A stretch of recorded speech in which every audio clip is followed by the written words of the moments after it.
In May 2016, 25-year-old nurse Amber Kohnhorst set out for what was meant to be a brief hike along a sandstone trail in northern Arizona.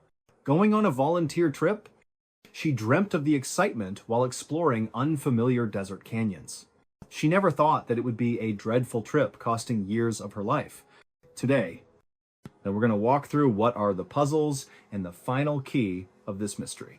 As you watch, let me know in the comments where you're listening from. She had arrived in the high desert of northern Arizona with a heart wide open and a mind yearning for beauty. To Amber Kohnhorst, the land was not an anonymous expanse of rock and scrub. It was a tapestry of ancient patience. A place where wind and stone had conspired for millennia to shape a world both brutal and breathtaking. She was 25 years old, a nurse from Rochester, Minnesota, who had traveled west in spring with the intention of volunteering at Best Friend's Animal Sanctuary in nearby Utah. Her restless spirit found joy in motion, and at every chance she seized the promise of open trails and red rock horizons. On the afternoon of May 20th, 2016, she set out from the small community of Cane Beds, Arizona, where she had rented an Airbnb room overlooking the rolling desert, driven by a simple desire to watch the sunset from the crest of the Rose Cliffs Trail. In her optimism, she believed this would be a short detour before her work the next day, a modest ascent of perhaps an hour, a mere flirtation with nature's grandeur before returning to the warm light of familiarity. The early part of the hike was exactly that. Amber moved with assurance along the sandy path, boots gripping the worn sandstone, her pack snug against her back, a lightness in her step that comes to those unburdened by worry. She paused first to sip water, then to capture photos of the distant Zion National Park vista fanning out like brushstrokes of amber and amber gold. The late afternoon sun bathed every crevice of rock in molten hue. She felt triumphant, alive, a traveler woven into the grand, silent poem of the West, and yet, as all who venture into the wild know, beauty is a siren whose song can coax even the careful into peril. It was only after she reached what appeared to be a higher bluff, more like a natural promontory than the modest hill she had anticipated, that her joy turned tentative. The drop below was a vast, yawning abyss that fell away in vertical swaths toward a canyon floor she could barely see, entranced by the panorama. She forgot caution and climbed onto a bulbous sandstone outcropping whose surface, to her eyes, suggested easy, stair-like contours. The rock offered a deceptive invitation. She ascended, guided by the rush of euphoria that can accompany discovery, by the simple thrill of being breathlessly alive. At the summit, she stood stunned, breathless, not only from exertion, but from the sudden and overwhelming beauty of the view. The canyon spread beneath her like history itself, silent yet throbbing with the sense of all who had walked these lands before. But as her gaze descended from horizon to ledge, a creeping, intangible dread unfurled within her chest. She realized with a creeping chill that the route back was not the mirror image of the one up. The ridge she had perched upon, triumphant moments ago, now revealed itself to be a precipice without safe descent. Paths that had seemed navigable from afar dissolved into sheer cliff faces when viewed from above. Overconfidence faded into stark, unquiet realization she did not know how to return. The sun leaned westward, and shadows began their creeping descent over the cliffs when Amber first sensed panic rise in her throat like a primal warning. She attempted to retrace her steps, nudging a foot over loose stone, testing firmer holds with trembling fingers. Every narrow ledge held the seductive promise of escape. Yet every one ended in a blind wall of impossibility. She told herself to stay calm. A nurse talking to herself in the vastness. A professional trained in crisis, and yet now alarmingly unprepared for this particular emergency. She took out her phone and dialed 911, her breath shaking so that her fingers quavered on the screen. No service. No signal. Nothing but silence. The silence, once cherished as the quiet of the desert, was now a void that pressed against her with merciless weight. Hours passed in this state of futile trial and quiet terror as the sun sloped inexorably toward dusk. Fitful attempts at descent gradually slipped into half-controlled scrambling. At one point, she negotiated what seemed a tolerable drop, only to find another sheer wall beyond. With each setback, the light dimmed. And with it, hope's once bright flame flickered precariously. But it was not until approximately 8 p.m., as twilight bled into dusk, that the moment came when gravity, indifferent as fate, claimed her, while attempting a route that she hoped might present, just might, lead downward. Her footing gave way, and she fell, tumbling, twisting, and then suddenly landing in a heap at the bottom of a narrow slot amid sandstone walls that seemed carved to trap her like prey. She woke an hour later, cradled by rock walls in what seemed a tiny chamber no more than 10 feet across. A pool of her own blood had gathered around her head like a grotesque halo. Each breath was a shard of fire across bruised lungs. Instinctively, she knew she was badly hurt. She could feel a deep, grinding pain in her back, and every part of her body throbbed as if struck by an unrelenting hammer. She tried to call out, a whisper more than a shout, but only a faint rasp emerged. Her phone lay next to her, screen dark and unresponsive. When she tried again to call for help, the device only mocked her no service. For a moment, she lay still, stunned by pain and disbelief. Then, in the small cavern of Arizona sandstone that was now both her prison and refuge, she conducted an inventory of her supplies, a half-empty water bottle, some trail mix, a whistle she had tucked around her neck, a tiny first aid kit, and a handful of wipes. Each item felt precious, a talisman in an unfolding nightmare. She cleaned the blood from her face as best she could with the wipes, and then pulled her backpack beneath her head for some semblance of a pillow against the cold desert night that was already stealing warmth from the air. The hours ticked by in an agonizing blend of pain and isolation as darkness thickened around her. Hallucinations flickered at the edge of her consciousness, fleeting visions of rescuers breaking through impossible barriers, rescuing her in triumph, only to dissolve the instant she reached toward them. She couldn't sleep. The cold gnawed at her, and every movement was pure agony. And in the lonely past midnight hours, a terrible thought wriggled into her mind. No one knows I'm here. The sun trailed pale fingers of light across the narrow slot canyon as dawn crept laterally into Amber's rocky cell. What had been night's suffocating darkness began to soften into a cold gray.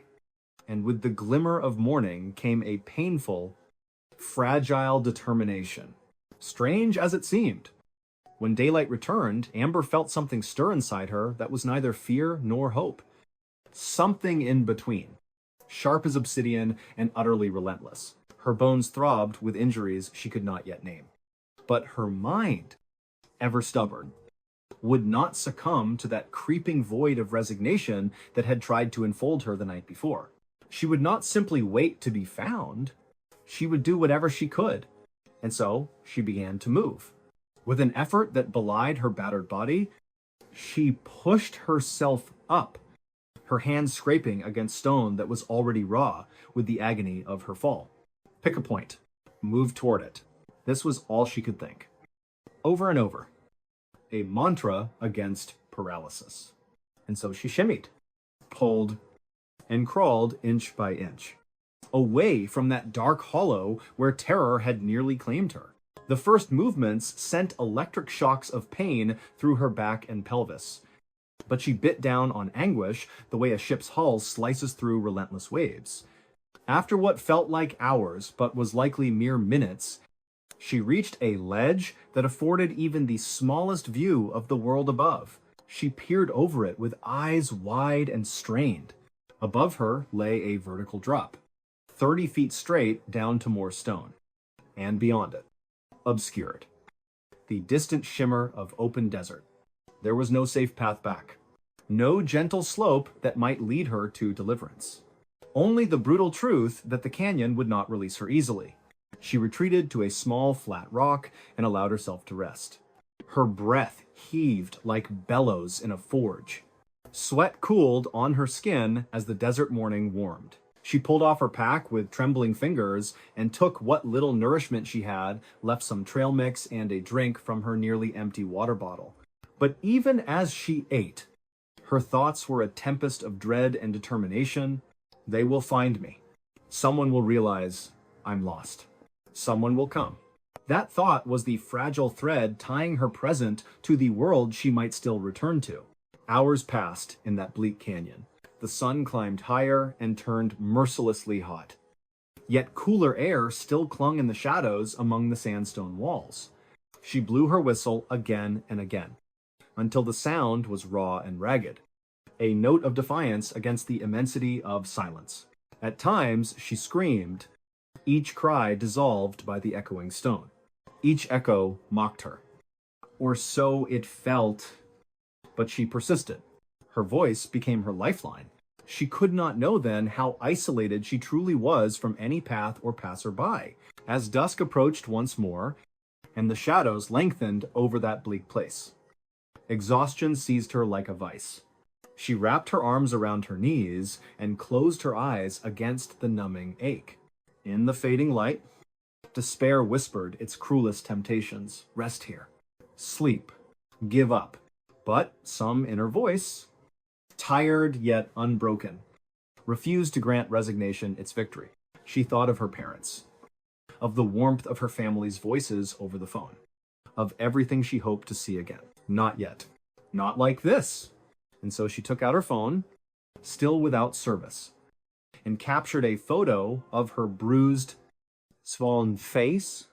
On that image, with trembling finger and tears carving dirty trails down her cheeks, she wrote what she feared might be her final words. I'm sorry.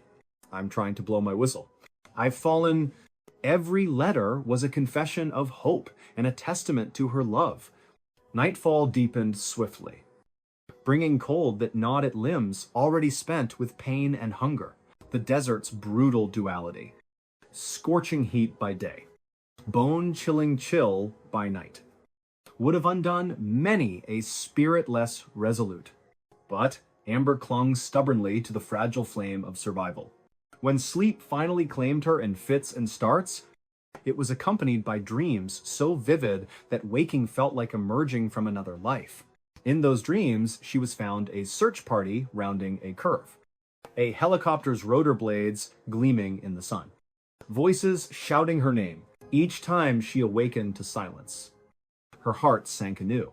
This cycle of horror and hope endured through the following day. Morning light found her shaking with cold and weakness, yet with a resilience that bordered on instinctual. She crawled again, pushing away from the shadowed alcove of her first fall, inching toward that sliver of world above her, with a strength she did not know she possessed. She climbed upward another 50 feet, dragging her shattered body against pain that felt like fire in every tendon. But even halfway up, she realized that escape was still beyond her reach. She had risen only to find herself once more hemmed in by the canyon's unyielding face. And then, around late afternoon, after more than 24 hours alone on that unforgiving rock, a distant, rhythmic whir reached her ears. At first, she thought it might be another cruel hallucination born of fatigue and fevered longing. But the sound came again. Real. Mechanical. Insistent. A helicopter. Her heart jolted with a fierce, overwhelming surge of hope. She pulled her whistle to her lips and blew with all that remained of her strength, her calls echoing high into the canyon walls. She waved her arms, recognizing that the only way to be seen was to be visible, even if it cost her every ounce of energy she could summon. For what seemed an eternity, the helicopter circled overhead, its blades stirring the desert air into a roaring chorus. Amber shouted until her voice dissolved into hoarseness. And still the craft passed by. On one of those passes, she thought she saw, just for an instant, a human figure inside, eyes searching precarious terrain like hers. Then the helicopter banked slightly and wheeled back again, this time settling into a hover above her ledge. Her breath caught. She was seen. The rescue that followed was no easy affair. Within minutes, though it felt like hours to Amber, a rescue specialist was lowered by rope into the canyon's narrow throat. His presence was a shock of reality, a living, breathing answer to her unspoken prayers. He handed her water and offered what comfort he could, explaining that crews had been searching since her disappearance was reported by her Airbnb hosts when she failed to return the previous morning. The relief was profound, not simply the end of solitude, but the embodiment of all who had refused to let her story fade unseen. It took hours for the rescue team to maneuver her battered body up the cliff face. They tried multiple techniques, grappling with shifting stone and wind that buffeted the ropes. There were moments when progress seemed impossible, when Amber feared she would never touch the sunlit world of the desert plateau again. But they persevered, inch by inch, until at last she was hoisted into the helicopter's cabin. She would later learn that she had been pinned with injuries too numerous to count her back, fractured in 3 places, her pelvis crushed, her nose broken, and part of her ear torn. Yet the hardest wounds were not measured in bone, but in the lonely endurance of time passed alone with only fear and resolve for company. They flew her to Dixie Regional Medical Center in St. George, Utah, where a team of doctors and nurses, strangers until that moment, took her into their care with an urgent professionalism born of life-saving practice. There were surgeries, long nights of monitoring, and the slow dawning awareness that she had survived an ordeal that would have claimed many. But survival was only the first battle in a campaign of healing that would test her in ways no desert canyon ever could. They lifted her from the canyon's oppressive cradle, that narrow chamber of stone where despair had almost consumed her, and into the whirling, thundering sanctuary of the rescue helicopter. She remembers little of the ascent, only the sensation of being borne upward through layers of rock and air until the world below was reduced to a tapestry of jagged lines and shifting light. Her body, a treasure trove of fractures and contusions, was wrapped with urgent precision by the medics on board. At that moment, she felt suspended between 2 realities, the grim one she had endured and the tenuous promise of survival that now shimmered above her. They carried her to Dixie Regional Medical Center in St. George, Utah, where a team of physicians awaited with a briskness born of dire necessity. The litany of injuries was sobering: a back broken in 3 places, a crushed pelvis, a broken nose, and a portion of her ear torn, injuries that testified to the brutal physics of her fall and the savage tortures of her night alone. Doctors worked with calm urgency as the hours blurred into one another. Scans and examinations charted the landscape of her trauma. Each revealed fracture, a testament to both fragility and the strange resistance of her frame. In those first stark days of treatment, Amber drifted between consciousness and the fog of pain and medication. When lucid, she saw the faces of strangers, nurses and surgical staff whose voices were steady beacons in a tempest of agony. And through them, she began to understand how close she had come to oblivion.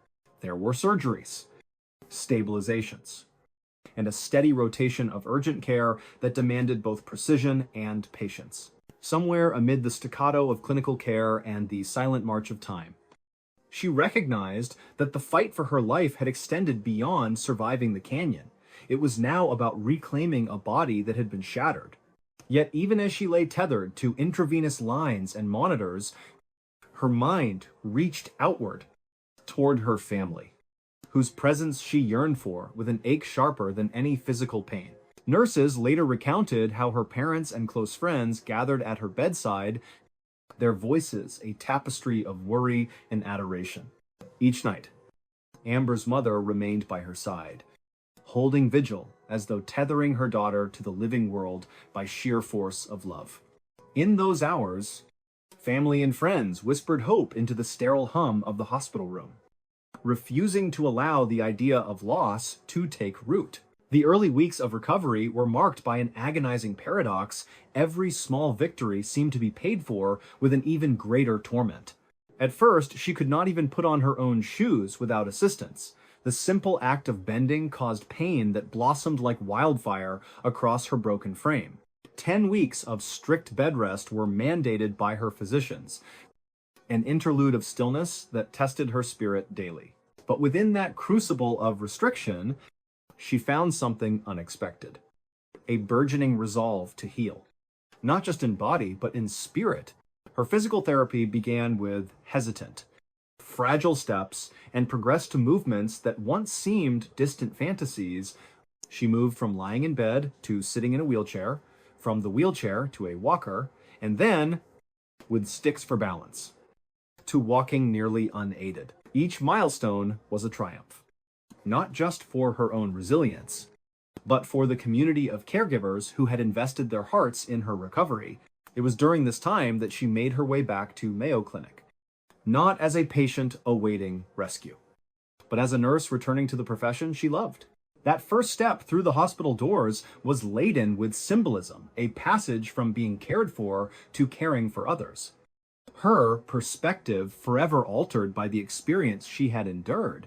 Beyond the physical ordeal was a deeper transformation, one that rendered her both more compassionate and more attuned to the vulnerabilities of those under her care. She spoke candidly about how her time as a patient had changed her approach to nursing, where once she saw her roles strictly through the lens of medical proficiency, now she understood the emotional and psychological dimensions of being cared for. It's hard to be a patient, she reflected, acknowledging that the experience had deepened her empathy in ways nothing else could.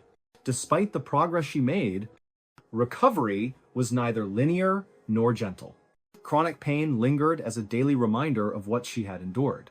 Simple movements brought memories of her fall rushing back with visceral clarity.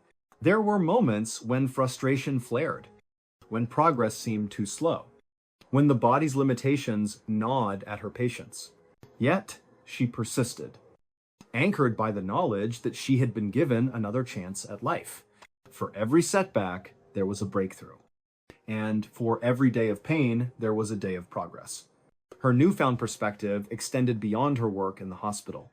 She returned to traveling, honoring plans that had existed before her accident, including a trip to Ireland, which became both a literal and symbolic journey toward reclaiming joy and normalcy in her life, even as she complied with medical advice to avoid cliffs and dangerous terrain. Her spirit remained curious and unbowed by fear. Nearly 2 years after that fateful day in the canyon, Amber's life had taken on a cadence shaped by both gratitude and reflection. She chose to focus on the blessings that had emerged from her ordeal, the support of family and friends, the expertise of her caregivers, and the quiet victories that marked her recovery. She resumed volunteer work with organizations that were once part of her aspirations, a testament to the enduring continuity of her passions. And though chronic reminders of her fall remained, they served as testaments to her resilience rather than symbols of defeat. In interviews and public talks, she often emphasized the importance of caution and preparation, urging hikers never to venture alone, always to plan routes carefully, and to communicate their intentions before setting out. Her story became not a cautionary tale of fear, but an instructive narrative of awareness and respect for the forces of nature. And in every recounting, she spoke not just of survival, but of the profound ways the experience had reshaped her understanding of life, love, and human connection. Amber's journey from the canyon's bleak solitude to the corridors of healing is a testimony to the paradox of human fragility and durability. She confronted the abyss alone, with limited resources and overwhelming odds. yet endured not only to survive, but to transform, touching others with her courage and the quiet dignity of her recovery. In the end, the truth of her story is not simply that she lived, but that she returned to life with an unwavering commitment to compassion, insight, and the enduring power of hope. The early dawn light on the day after her rescue found Amber Kohnhorst not atop a desert crag, but in the quiet hum of a hospital room at Dixie Regional Medical Center in St. Pacis, George, Utah. The canyon, with its pitiless stone and bitter solitude, was behind her now, a realm of shadows and hallucinations that had almost claimed her life. But in its place stood the stark reality of clinical lights, sterilinen, and the gentle reassurance of caring hands. The rescue team had told her how her Airbnb hosts, puzzled and worried when she failed to return, had contacted the Mohave County Sheriff's Office, triggering a search that spanned ground crews and aerial units before a helicopter finally located her in that narrow fissure of rock where she had spent more than 24 hours alone. The realization of being found, finally seen by others in that vast wilderness, was something she could hardly fully comprehend in the moment, her mind still tethered to the memory of silence and struggle. Doctors and nurses moved quietly around her as she drifted between moments of lucidity and the haze of pain medication. They spoke in measured tones about the constellation of injuries. She had sustained compression fractures in her sacrum and vertebrae, a crushed pelvis, a broken nose, and a damaged ear, among others. Each a testament to the grim physics of a 100-foot tumble before she blacked out and landed in the narrow chamber that had been her prison. Even recounting the list sent a fresh jolt through her awareness. The body she had once taken for granted was now a map of brokenness. Yet there was also an undercurrent, is a fragile, rising pulse of relief. She was alive. The first weeks after the accident were a paradox of pain and astonishment. Each breath was a negotiation with agony. Every attempt to adjust her position in bed was an act of courage. Friends and family gathered at her bedside, voices weaving through the steady beeps of monitors and the whoosh of respirators. Her mother, Nanette, rarely left her side in those early days, holding vigil with a heart torn by worry but anchored by hope.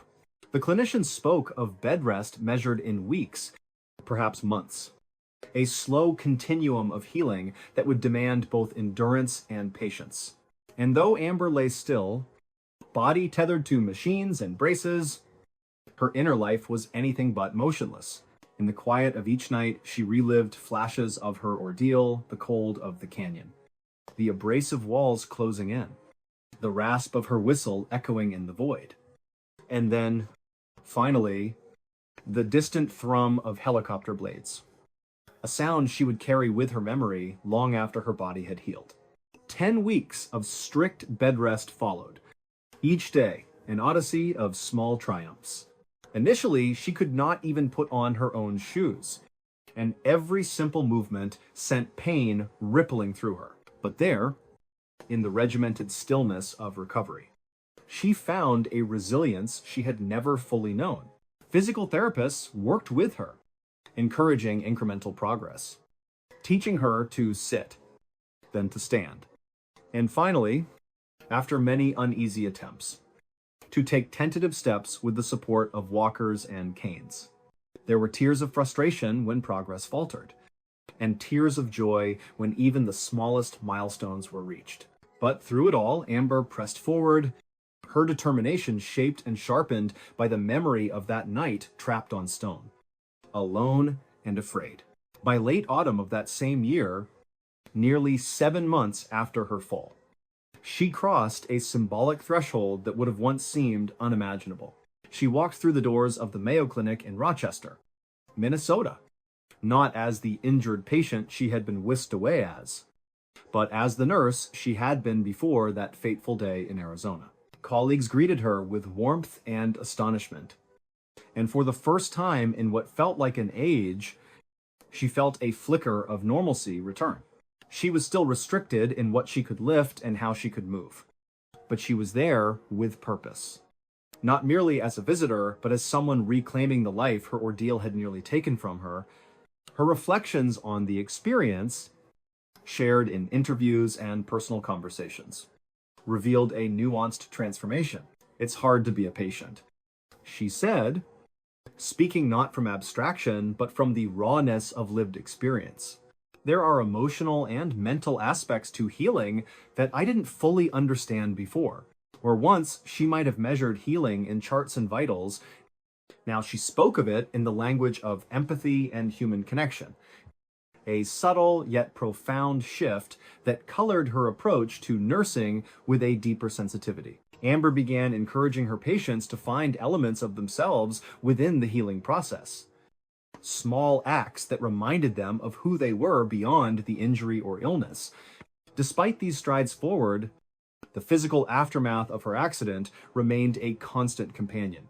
Chronic pain lingered like a shadow at the edge of movement, a reminder of the cliff she had fallen from and the night she had spent in its hollow embrace. But rather than resent those reminders, she learned to accept them as part of a larger journey, a testament to the brutal grace of survival.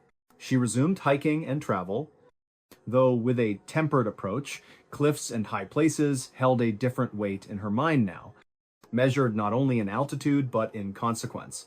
And in October of that year, she kept a promise she had made to herself.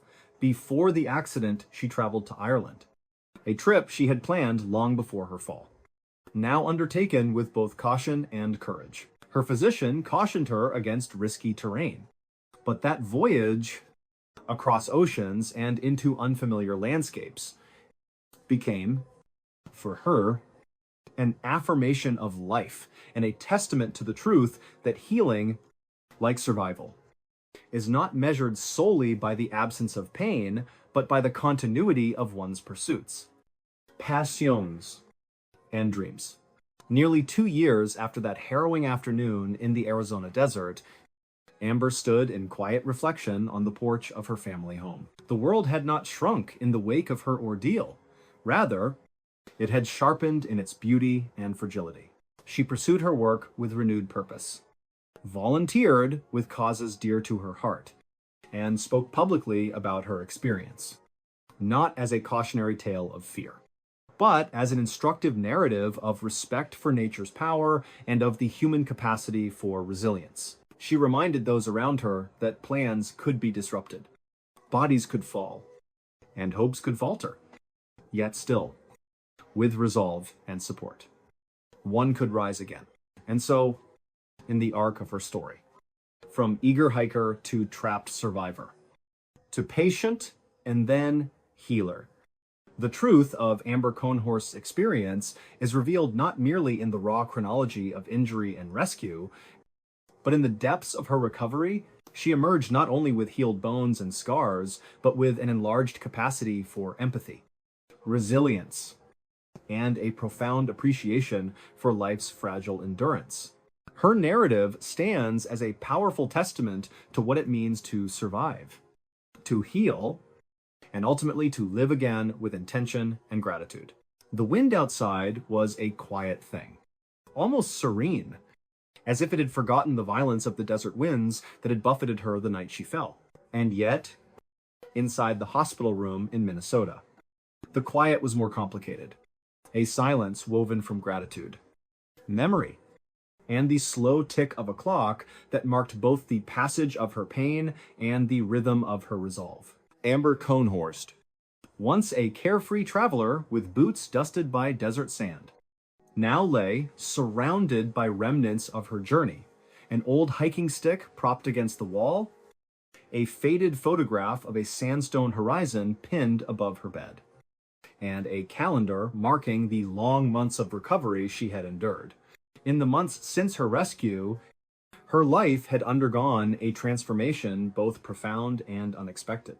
In the delicate balance between recovery and remembrance, the canyon, that vast crucible of stone and silence where she had nearly perished, loomed large in her thoughts.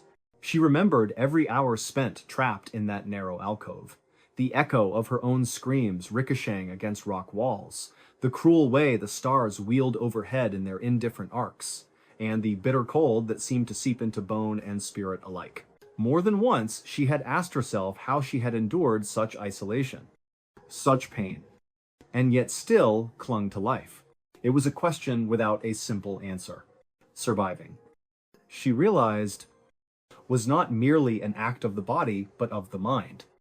A tapestry woven of hope, fear, despair, and relentless determination. During those hours stranded without food, water, or cell reception, Amber had learned truths about herself she might never have known otherwise. She had cried, prayed, and shouted into the immensity until her throat grew raw from exhaustion.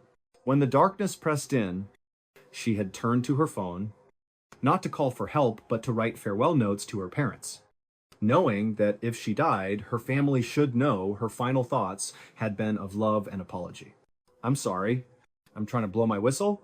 I've fallen," she wrote, inscribing it on a photograph of her spent and bloodied face. That note, half confession, half testament, was now as much a part of her as the scars on her back and pelvis, and the struggle to be seen, truly seen, had become a motif of her ordeal. On the ground above, her Airbnb hosts had noticed her absence, found her still-made bed, and raised the alarm with local authorities, setting in motion a search that would bring helicopters and crews into the labyrinth of canyon walls below. That decision, at once ordinary and extraordinary, had blurred the line between fate and intervention. Rescue teams combed the rugged terrain, guided by instinct, training, and the faint hope that someone stranded might somehow still be alive. When the sound of a helicopter finally reached her ears more than 24 hours after her fall, she had already begun crawling again, partway up a rocky path that offered the faintest hope of visibility. She knew that if someone could see her, really see her, then her story might not end in silence. And so she blew her whistle until her trembling lungs could barely sustain the effort, waved her arms, and made herself as present as she could on that fierce, lonely plateau. On the helicopter's return sweep, one of the rescuers finally spotted her, pointing down with a clarity that must have felt like the sun bursting through storm clouds after a long night. Even then, getting her out was no simple feat. The rugged terrain resisted every conventional rescue tactic. Crews worked for hours trying techniques, adjusting ropes, and improvising in the face of sheer stone with a tenderness and skill that spoke to both their professionalism and their compassion. Only after a rescue specialist was lowered into the canyon by rope, and Amber herself assisted with what strength she could muster, she brought inch by agonizing inch back toward open air. It took 7 hours to reach a place where a helicopter could land, a protracted and meticulous effort that defied the canyon's cruel geometry. Once at the top, the reality of survival began to settle over her like a strange new garment, one heavy with relief, pain, and uncertainty. She was flown to Dixie Regional Medical Center in St. Pete, George, Utah. From her body, a gallery of fractures and wounds that testified to the violence of her fall-broken vertebrae. A crushed pelvis, a fractured nose, and an ear badly torn in the tumble. She had spent a day and a half awaiting rescue, burdened by fear and the vast silence of the canyon's walls. But she had endured. Recovery was not instantaneous. It was painstaking, marked by months of physical therapy and long nights where progress seemed achingly slow. At first, she could hardly put on her own shoes.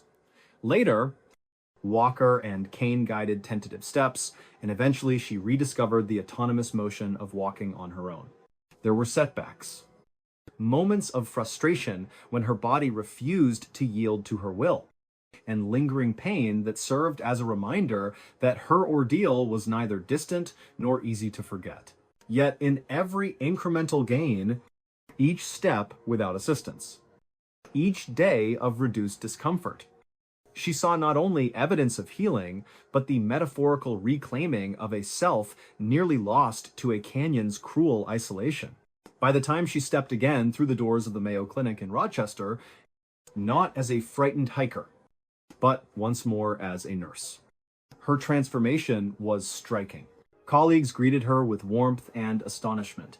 The very institution where she had once cared for others became a place where she was welcomed not just as a professional, but as a survivor whose perspective had been irrevocably altered. She spoke openly about the emotional and mental facets of healing, acknowledging that her time as a patient had shaped her empathy and deepened her understanding of those she cared for. Still, even as she regained independence, the scars, both physical and psychological, lingered. Chronic pain reminded her that the canyon had left its mark, and simple movements sometimes carried echoes of her desperate struggle. Yet in the fullness of her recovery, she found a renewed zeal for life. She resumed travel, intentionally planning a trip to Ireland, an expedition she had booked before her fall, using it as an emblem of freedom and affirmation, though she was careful to heed medical advice and avoid perilous terrain. Nearly 2 years after that harrowing afternoon in Arizona, Amber's life had become a tapestry of resilience and reflection. She returned to the places she loved: hiking, camping, horseback riding, but with a tempered respect for nature's power. She returned to her nursing role with a deeper compassion, shaped by her experience as both caregiver and patient. She volunteered with organizations that aligned with her passions, extending her efforts beyond herself to communities whose needs matched her own expanded sense of empathy. And perhaps most poignantly, she learned that survival is a narrative woven from the threads of connection, the calls to rescue that pierce isolation, the voices of loved ones that echo across distance, and the compassion of strangers whose resolve joins the chorus that refuses to let a story end in silence. The truth of her journey, from the edge of a canyon's abyss back into the embrace of life, is not merely a testament to endurance, but a profound reminder that even when solitude feels absolute, human connection can bridge the chasm between despair and deliverance. When dawn broke on the second day of her ordeal, the canyon's walls stood silent and indifferent. Yet beyond those sandstone sentinels, a much larger drama was unfolding. At the small Airbnb in Cane Beds, Arizona, where Amber had stayed the night before her hike, the housekeeper noticed something amiss. The bed was still made, her belongings untouched in the corner, and the young woman's vehicle still parked where she had left it the previous afternoon. There was no sign that she had returned from the trail she had excitedly described before setting out for a brief hike at Rose Cliffs Trail. The hosts exchanged puzzled glances. Amber had said she would return before nightfall to prepare for her volunteer work the next day, and unease took hold. The moment they realized something could be terribly wrong, they contacted local authorities, setting in motion a search that would bridge human concern with the unforgiving geometry of the Arizona canyons. At her family home in Minnesota, the realization that her texts and calls were going unanswered ignited a simmering dread. Her parents, Nanette and Dennis, tried first to persuade themselves that their daughter was simply delayed, perhaps lost in the beauty of the desert sunsets she so loved. But as hours passed with no word, a more gnawing fear took hold. They began calling hospitals, authorities, and every contact number they could find, only to be met with silence. They texted her hourly, checked her social media, and each unanswered attempt felt like a physical blow, somewhere between hope and terror. They learned that search and rescue teams had been deployed to locate their missing daughter. Herein lay a cruel paradox, while Amber believed she might die alone on that narrow ledge deep within a slot canyon. A network of rescuers had already mobilized above her, dedicated professionals and volunteers combing the rugged terrain with an urgency wrought from love and concern she could not yet fathom. Sheriff's deputies, firefighters, and aerial units scoured the Arizona Strip region, which sprawled across jagged cliffs and maze-like washes that tested both endurance and navigation. From above, rescue helicopters cut through bright desert sky, their rotors slicing a percussionate rhythm that demanded attention. These crews did not merely fly in circles, they studied maps, geological contours, and every abandoned cairn or flash of color that might signal a stranded hiker. Officers and locals alike combed hillsides with binoculars and radios, driven by the belief that no call for help should go unanswered, not when another human life hung in the balance. Meanwhile, trapped beneath that same sun that inspired wanderers, Amber grappled with a physical agony matched only by the raw terror of isolation. When she regained consciousness the night of her fall, she tried calling 911 repeatedly, but found her phone had no service. A cruel twist in a world increasingly defined by instant connectivity. She lay in shock, breath ragged, body shredded by impact, and pain that shot like lightning through every limb. Her nose was broken, her pelvis shattered, and her back fractured in 3 places. Even her ear was torn in the tumble. All of this, she assessed in the dim light, without a compass or signal. Alone, on a narrow patch of rock she could barely move from. The first night was agonizing. Her body protested every breath, and every attempt to shift position radiated waves of agony. The canyon's stone walls insulated her from wind, but also from possibility. The narrow ledge was a cell of solitude carved by eons, its silence bearing down on her like judgment. Medical training, her deep reservoir of nursing knowledge, helped her diagnose some of her injuries in detached flashes. But neither education nor instinct could summon an easy escape. Hunger and thirst gnawed at her. The worse was the creeping dread. That terrible quiet that presses upon a mind when it knows you are alone and something very important has slipped away. As morning dawned, she forced herself to start moving, driven not by optimism but by primal survival instinct. Her hands bled where quarters of rock scratched her skin, and each breath brought a fresh wave of pain. But she crawled upward along a slight natural incline that promised at least the hope of visibility. She climbed nearly 50 feet until her strength ebbed, and then she rested, tears escaping where exhaustion met fear.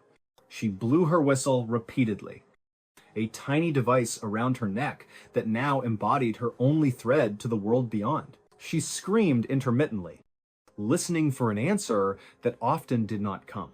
She began writing notes on her phone, knowing she might die alone there. With wavering fingers, she captured images of her own battered face, scribbling on them words meant for her family. I'm sorry. I'm trying to blow my whistle. I've fallen. It was a farewell, both an apology and a desperate prayer that she hoped would one day be found if rescuers reached her. As night encroached a second time, the cold seeped into her bones, and darkness crept into her consciousness, testing the slender thread of her will. But beyond the canyon, the search continued relentlessly. More than 24 hours after she set out on what was supposed to be a brief hike, a rescue helicopter's blades cut through the heat-laden air. There beat a hopeful drum against the vast silence below. At first, her whistle sounded faint against the roar of the rotors, and several passes failed to reveal her position. She waved her arms until muscles trembled with fatigue. Then, at last, one of the rescuers spotted her. A small figure on a ledge that might have been mistaken for stone at first glance. What happened next required painstaking teamwork and prolonged effort. The rescue crew attempted multiple techniques to reach her, battling against unstable rock, narrow spaces, and the unforgiving angles of the cliff. At one point, a member of the team was lowered by rope into the canyon to reach her, providing not just physical support, but human contact in a place where she had known only solitude. They helped her into a harness and began the arduous process of lifting her up. Not simply an extraction, but a laborious ascent that demanded resolve on both sides of the rope. Eventually, with rescuers pulling and Amber assisting where she could, she was brought to a point where the helicopter could land and evacuate her to medical care. Once she was aboard and ascending away from that cruel landscape, away from the rock walls, the silence, and the fear, it became clear how thin the margin between life and death had been. She was flown to Dixie Regional Medical Center in St. George, Utah, where doctors immediately set about treating her catastrophic injuries, which included not just broken bones, but the complex trauma of long immobility, dehydration, and shock. Members of her family soon arrived, their faces etched with relief, but still haunted by what might have been had the search come hours later, or not at all. The coming days were a blur of surgeries, assessments, and rehabilitation planning. Each step another negotiation with pain. There were moments when Amber found herself astonished that she was alive at all. Astonished that human compassion and relentless search efforts had bridged the chasm between her desperate isolation and a world that still embraced hope.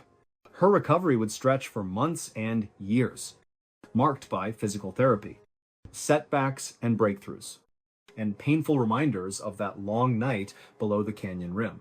Yet the story did not end with injury or rescue. In the months that followed, Amber's healing became not merely physical, but psychological and emotional. She spoke openly about the compassion of the people who found her, the bond with her family that deepened through anguish, and the broader lesson she drew about preparation, humility before nature, and the fragile yet resilient spirit of humanity. She returned to her nursing work with a perspective reshaped by having been a patient, a role that deepened her empathy and transformed her approach to care. In time, she even returned to the desert where it all began. Not to relive the tragedy, but to reclaim the land that had nearly claimed her. With her family and rescuers by her side, she looked out again over the sunlit depths and saw not only risk, but the profound beauty that had first drawn her there. A beauty now forever intertwined with her own story of survival and return. When the dust of her rescue settled into memory and the roar of helicopter blades faded from the canyon walls, Amber Kohnhorst's story did not end in that narrow box canyon where she had feared death so keenly. Instead, it unfolded into something larger, a testament to human resilience, the ingenuity of her own body and spirit, and the collective effort of strangers who refused to let a call for help echo back into silence. The marks of her ordeal, the broken back in multiple places, the crushed pelvis, the fractured nose, and the torn fragments of an ear, were visible reminders of how close she had come to a different ending. Yet each scar also became a symbol of survival rather than surrender. In the months that followed her rescue, Amber's life became defined not by the accident alone, but by the long climb back from its physical and emotional toll. In her recovery, which began with 10 weeks of strict bed rest and proceeded through exhausting physical therapy, she relearned movements that once seemed simple. First sitting up, then sitting unsupported, then standing with aid, and finally walking with a cane. Through each concession and small victory, she confronted the truth that healing was not a destination, but an ongoing journey. At first, she could not even put on her own shoes without help. Yet she pressed forward, determined to return to the life she had built before that afternoon in the desert. Her hospital room evolved into a place of transformation. Colleagues from the Mayo Clinic, where she worked as a nurse, greeted her not just with warmth, but with respect for her grit.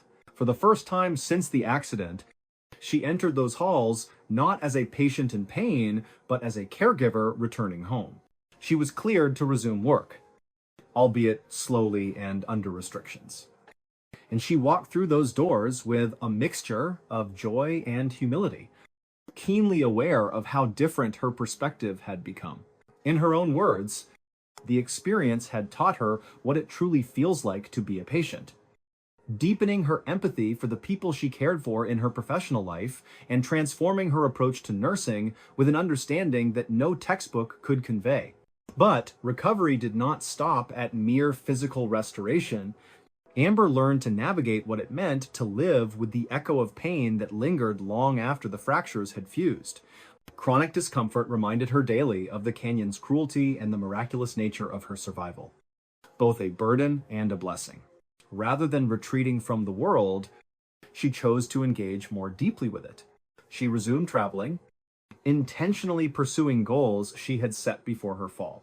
One such milestone was a trip to Ireland, a journey she had planned well before her injuries, which became, for her, a symbolic reclamation of freedom and identity beyond the accident. That trip, once unthinkable, became an affirmation of life waiting beyond fear. Nearly 2 years after the fall, Amber returned to northern Arizona, not to retrace her missteps, but to honor her survival. She brought her family, her rescuers, and the people who had held her memory in their minds and hearts through long days of uncertainty. Together, they stood above the canyon that had once been a crucible of fear and pain. She flew them over that same terrain in a helicopter, the very symbol of her deliverance that once hovered above her in desperation. Stepping onto solid ground at the canyon's edge, with her parents beside her and rescuers in attendance, was not a surrender to the past, but a reclaiming of it on her terms. She even revisited the trail she had intended to hike 2 years earlier, ascending toward the petroglyphs she had never seen. This time, aware of the line between awe and danger, reverence and caution. Her recovery continued in other dimensions as well. Amber became a speaker and mentor to others, sharing her story with students, volunteers, and fellow healthcare professionals, reminding them that survival does not erase scars but transforms them into testimony. She lived with pain, a lingering reminder of human fragility. Yet she spoke of gratitude for the second chance she had been given, choosing a mindset not limited by what she had lost, but defined by how she met every new day. Every day is a gift, she said, a simple phrase heavy with hard-earned truth. Her journey became not a cautionary tale, though she readily acknowledged lessons about preparation, respect for the wilderness, and the wisdom of not hiking alone, but an instructive saga of hope, perseverance, and the power of human connection. It was a story not merely about surviving a fall, but about rising into life with a fuller appreciation for its fragility and wonder. A story that began with a sudden descent into darkness and culminated in a deliberate ascent toward meaning. Through every struggle, every scar, and every breath drawn in the ordinary world of work, family, and travel, Amber carried forward the truth of her experience that life's most profound chapters often begin where fear and determination intersect. And from there, they extend into a narrative not of defeat, but of enduring, grateful resilience. What are your thoughts on this? Was it a tragic accident or something more sinister? Share your thoughts in the comments. I'd love to hear your theories. If you're interested in more true crime stories like this, don't forget to subscribe and follow along for future cases. Until next time,